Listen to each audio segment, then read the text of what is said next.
It says in the Bible that he will come as a thief in the night.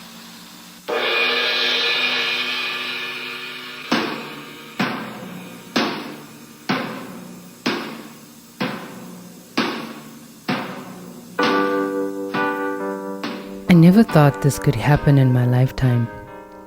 This pandemic is of biblical proportions. It reminds me of a time when I believed it had happened. By it, I mean the rapture. An event in which born-again Christians will be snatched away to heaven by God, signaling the beginning of the New World Order and the return of Jesus Christ. I was 13 then and a born-again Christian. I remember walking back into our house in Bronkhorstspruit and searching everywhere for my mom. Her handbag, car keys, and car were still at the house, but she was nowhere to be found. I started screaming hysterically. "We've been left behind! We've been left behind!" I told everyone. Keep coming in from all over the globe, confirming it as true. The event seems to have taken place at the same time all over the world, just about 25 minutes ago. Our family had been watching a 1970s American Christian end-of-time movie called The Thief in the Night on a loop. In it, many people across the world suddenly vanished, causing chaos throughout the globe. A state of emergency was announced. The United government began to force those left behind to insert a microchip under their skin in order to identify and track them for public safety. The microchip was also known as the Mark of the Beast. So when I could not find my mother that day, I concluded that she had been raptured. Back then, we didn't have mobile phones, and I was convinced my mother had disappeared just like in the movies, and my siblings and I had been left behind, alone in a world without God. Naturally, I panicked. After alerting our neighbors with wild screams while reams of tears flooded my face, my mother walked back into the house. "There's no rapture," she said calmly. "I just went to visit a friend nearby."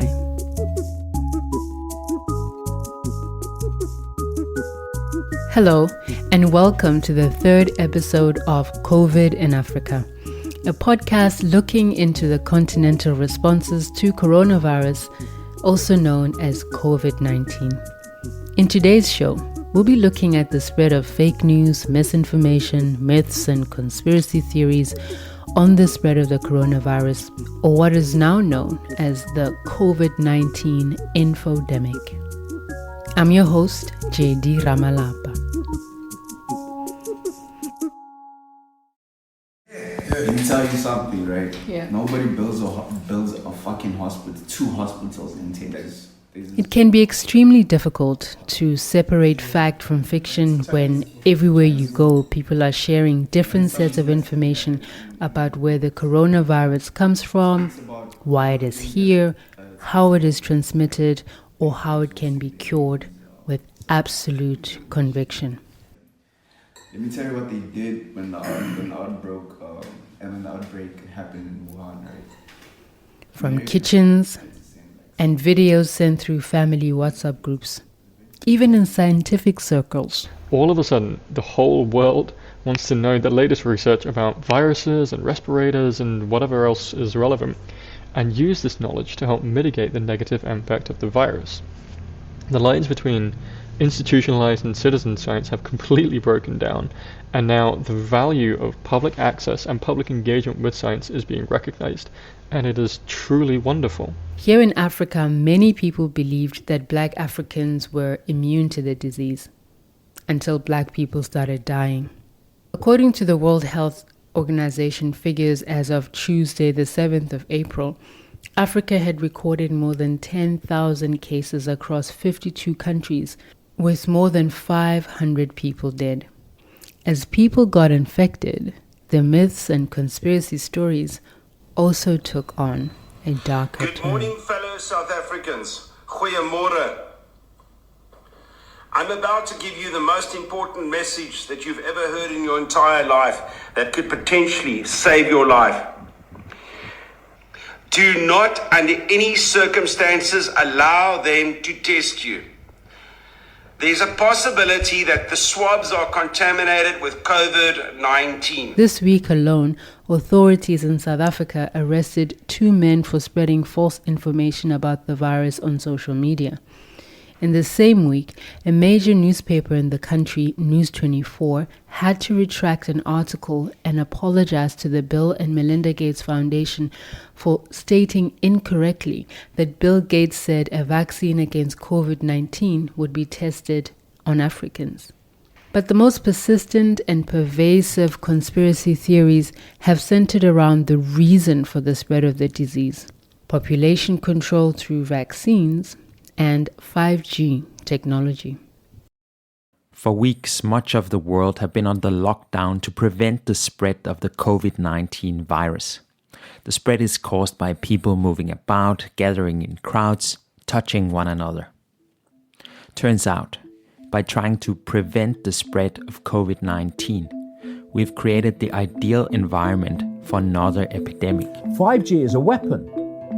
It's used by the military. They have technology that fires frequencies at the enemy. By being in isolation with lots of time on our hands, access to the internet, and plenty cause for fear and anxiety, the curve for the spread of conspiracy theories have been growing exponentially. Conspiracy theories travel or spread like a virus, and so the logic of contamination is important here. This is Rogers Orrock. He's got a PhD in social anthropology and works as a lecturer at Wits University in Johannesburg. He's originally from Cameroon and he is a conspiracy theory expert. I've called him up to try and find out what's going on with the explosion of conspiracy theories during this lockdown. So for a long time before the pandemic arrived, we had been talking about, people have been talking about an epidemic of fake news, right? So merely talking about the role of the internet in fueling fake news, people becoming more and more invested in parroting fake news and propaganda and all of that. People had already started to organize themselves in interesting ways into communities of belief, if you like. So it will be interesting to see how the contagion, right, the contagion of conspiracy theories will work. I have, for example, been watching the spread and growth of one particular conspiracy, 5G. And if you've spent any time at all on social media the last couple of weeks, I bet you have too. 5G burning. A 5G phone tower torched in England. But do you know what you're doing now? You're laying 5G. You know that kills people. This COVID-19 scam illusion. On the surface, 5G is about faster internet, like 4G and 3G before it. But according to a lot of people on the same internet, this is only a smokescreen to hide layer upon layer upon layer of conspiracy that ends with how the world is really ruled by lizard aliens and or the Illuminati. But before we go down that road, I have to tell you that the most surprising thing I learned researching this story is not that the moon secretly is hollow and is home to a lizard master control center. Rather, I learned that there is more to these conspiracies than I thought. But to get there, we're going to need Roger's help. I was long fascinated with conspiracy theories, for instance, and things like rumors, before I started actually studying them as, academic objects. Rogers had, like many others, a feeling that there was something that wasn't quite right about how society was working. I got to university in the early 2000s. I was very fascinated, but all in a troubling way, I would have to say, by what elites were doing. The normal narrative about African elites as people who are engaged in all kinds of acts of corruption. As an undergraduate student in Cameroon in the early 2000s, Rogers didn't only have a keen interest in the abuses of the powerful, He also had early access to the critical infrastructure for spreading conspiracy theories. Search engines were coming into play, Google, Alta Vista, and the rest. And so it was initially my interest in the accusations against elites in places like Cameroon and Africa that led me to become someone who is very fascinated by the variety of conspiracy theories against elite, all of which seem to be condensed to perhaps in one simple line, the accusation or the suspicion that elites are engaged in evil around the world, in conspiracies meant to perpetrate evil. But Rogers did not continue down the road of what he calls his troubling interest in corrupt elites, but instead he became an anthropologist who studied the phenomenon itself. Somebody who studied rumors, conspiracies, and gossip often on the internet. Kind of like, well, a conspiracy theorist. Yes, that's true. What I teach my students is to recognize conspiracy theories as explanations about the state of something in the world. In the case of HIV/AIDS, it was a state of a disease, but sometimes it's even the state of security, right? So to recognize it legitimately as a framework of explanation, much like science is, much like other frameworks of explanation, we have to remember that religion is a framework of explanation about the state of the world. We should not take it as a kind of natural fact. There's nothing natural about religion, and neither is there anything natural about science. But for me, what is critical as a point of difference is that there is an openness in scientific explanations to falsification and, if you like, corrections that you will not easily find. So that's one of the big points of difference. You don't easily find these.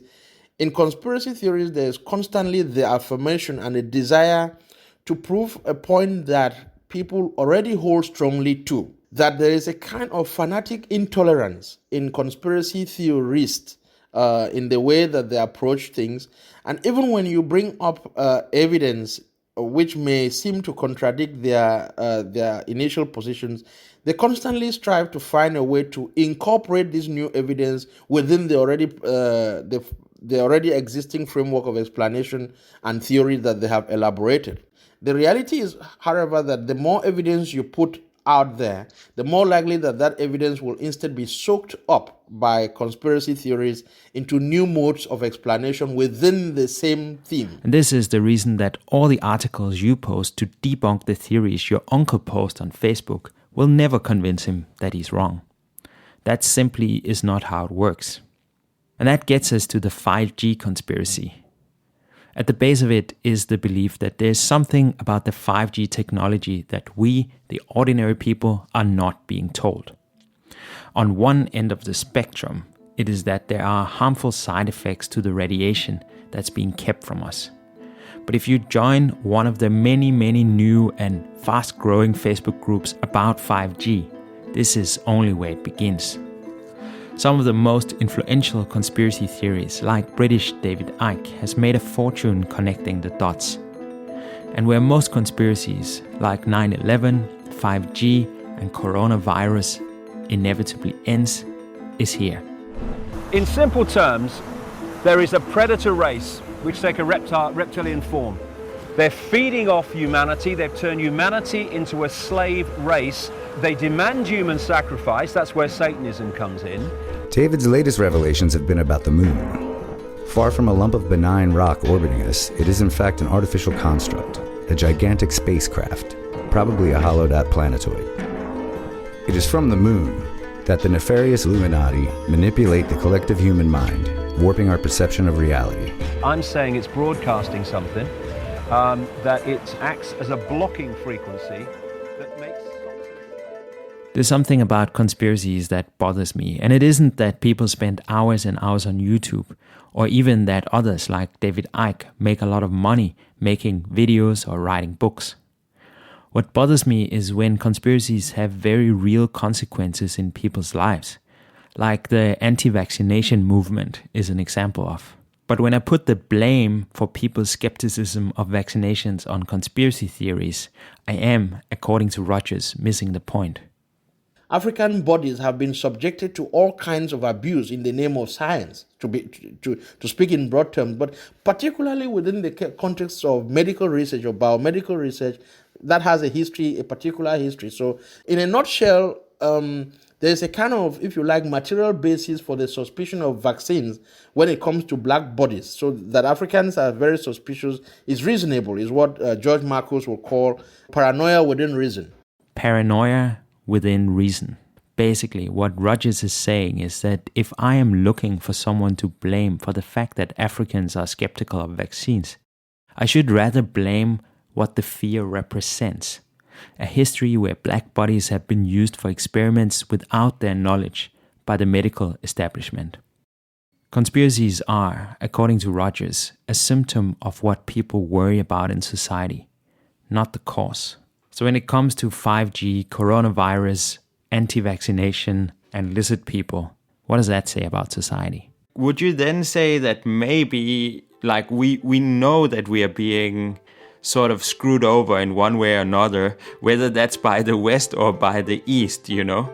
And the skepticism there comes from a real thing. And then so whatever grabs the imagination, and then you like exploit through those avenues of 5G and virus research and whatever. Yes, exactly. So that is I think a very good way to sum it up. It's that we know that something else lies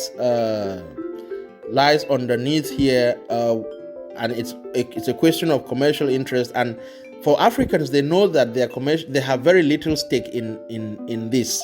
These big struggles and big debates and big interests, they are very marginal they are part of it, but they are very marginal. So they are part of it within the margins. And so they know that, of course, they are going to be screwed one way or another, whether it's from east or west.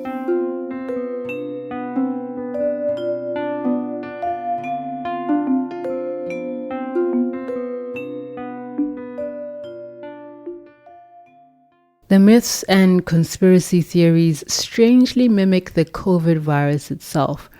It has a little bit of facts, things that we know for sure about it, and then a lot of other things we still can't explain. This lack of knowledge has sunk many into a vortex of misinformation, hate speech, and, in some cases, paranoia. One of the independent newspapers in South Sudan's capital city blasted the headline, "Foreigner, First Coronavirus Case in Juba." That's a headline which led to the proliferation of hate speech against foreigners and employees of the United Nations mission in South Sudan, or UNMISS. But before the country recorded its first case, South Sudanese thought they were immune. Juba streets are almost clean. You're barely hearing the voice of motorbikes and few vehicles moving around because of the COVID-19 outbreak in the country.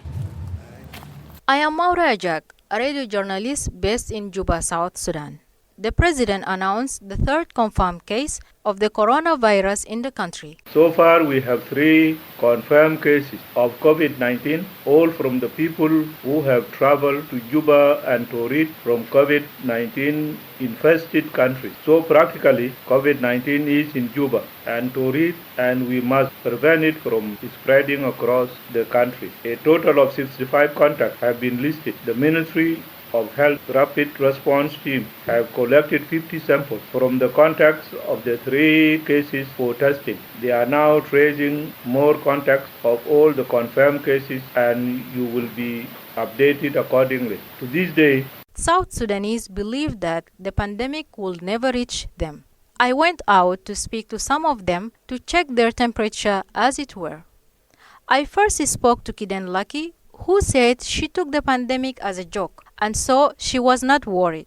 My name is Kiden Lucky. I'm a South Sudanese. I'm 32 years old. My thoughts on coronavirus, when the news started, nobody expected it to be a pandemic. We took it as a joke, as many Africans. People are talking, putting memes and saying this thing is not going to affect Africans. Some are saying, it won't survive in a heat, so there's no worries and so forth. But now all this has turned to be false, and many African countries are contracting the virus, and it's becoming serious. When we heard of the virus the first time, it came from Wuhan, China. So, there's a lot of misconception about the name, but I think if people got to know why is it called like that rather than just looking at any Chinese like, oh, you are the virus and whatever, it will be great. But personally, I don't think it's something bad to be named after the place it started or originated from. Another Juba resident, Samuel Kenyi, believed that higher temperatures in South Sudan will stop the disease from spreading. My name is Samuel Kenyi Apollo. I heard that it is actually below 26 degrees. This is where it can really survive. But beyond that one, it will not survive. And indeed, to me, in South Sudan, I strongly believe, and I strongly still can say this, it will not affect my people in the Republic of South Sudan. Why? Because of the temperature itself. The temperature is now, we are ranging from 38 to 40, and which is really above the rate which we were told that it should be below that. I really believe, and I'm praying that it will not really come to South Sudan.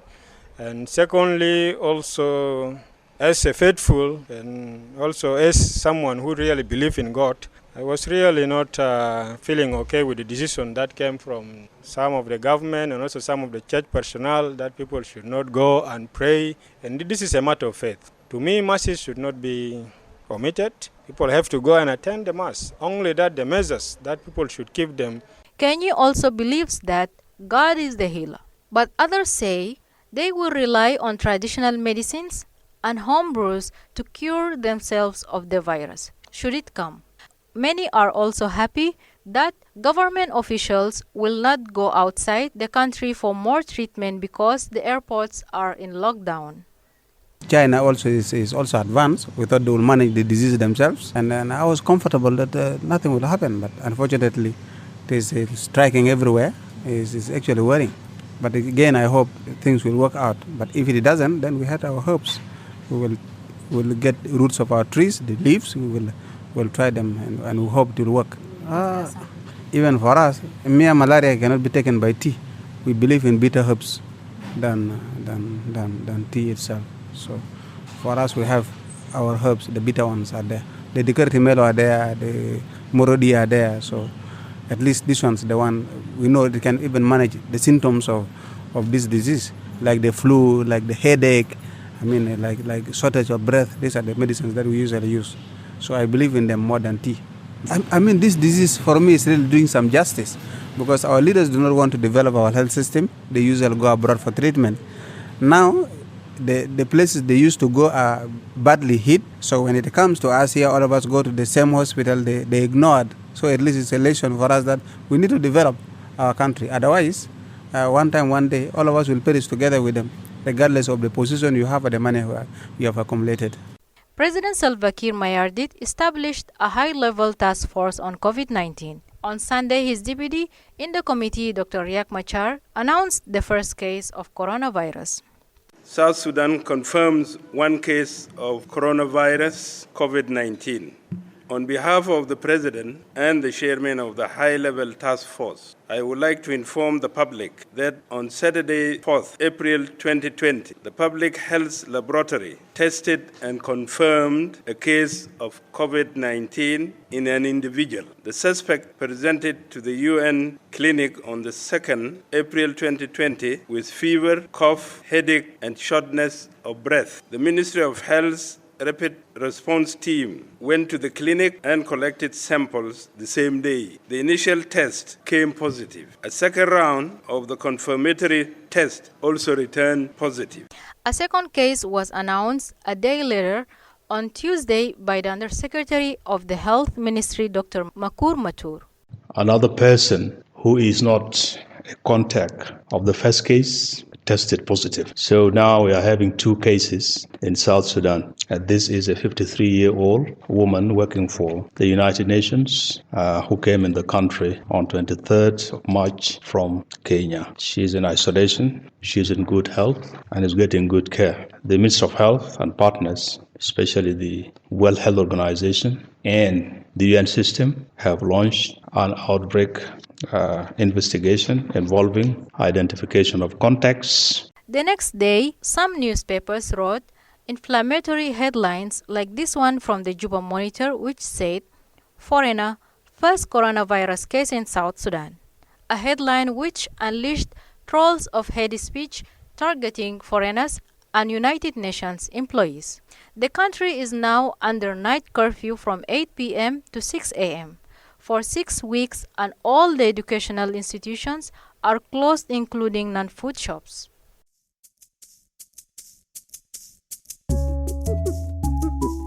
The spread of COVID-19 has opened a huge portal of information on the web.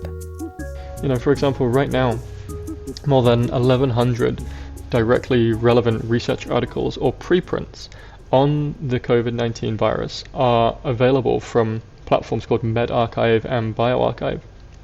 These preprints are essentially research articles that are shared online for free by authors after passing an initial moderation check for scientific quality and bypassing the long, slow, and expensive traditional publishing routes. Around this, there's a platform called Outbreak Science Rapid Pre-Review, a bit of a mouthful, which was launched as an open source platform specifically for the rapid peer review of these articles. That's John Tennant, founder of Open Science Mock. Perhaps one of the most useful things from all of this is that researchers at the Johns Hopkins University have developed an interactive web-based dashboard to directly track the spread of the virus in real time. And they provide substantial data and resources for people to get informed about the science behind the outbreak. Another really cool initiative is the folks in Paris, an organization called Just One Giant Lab. These are a group of hackers, biohackers, open source, open materials experts, citizens from all around the world. They're hosting this non-institutional community that is building new open source methodologies and equipment to help combat the virus and to treat its symptoms, things which we would expect our research and health institutes to be at full capacity for doing, but actually ordinary citizens are now having to pick up the sort of science-based burden in this respect. But many people still cling to conspiracy theories to explain recent global events regardless. What scientists know for sure for now is this. COVID-19 is a virus that usually spreads from close person-to-person contact through respiratory droplets from coughing and sneezing. It may also spread through airborne transmission when tiny droplets remain in the air. The coronavirus can only be diagnosed with a laboratory test. It is a global pandemic. All humans of all ages and sizes are affected. There is no known cure for it. And all we can do is keep our hands clean and stay home. I know that this can be a really challenging time for many people.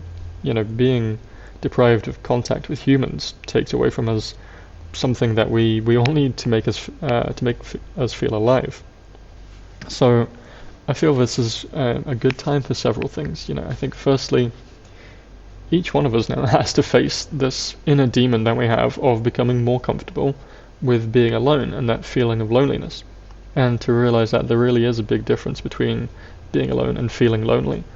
We're being forced to spend more time with ourselves perhaps than we've ever faced before, and we have to grapple with that, being comfortable with who we are, learning who we are, learning more about our family and being more comfortable with that and those who we're perhaps isolated with.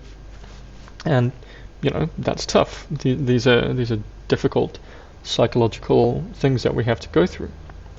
But the sort of flip side to this is to make sure that what we're doing is staying in touch with people who might be finding all of this more challenging. So for example, if we've got elderly relatives or people and friends who live alone, then we need to make sure that we're acting responsibly and giving them the communications that they might need to get through this challenging time.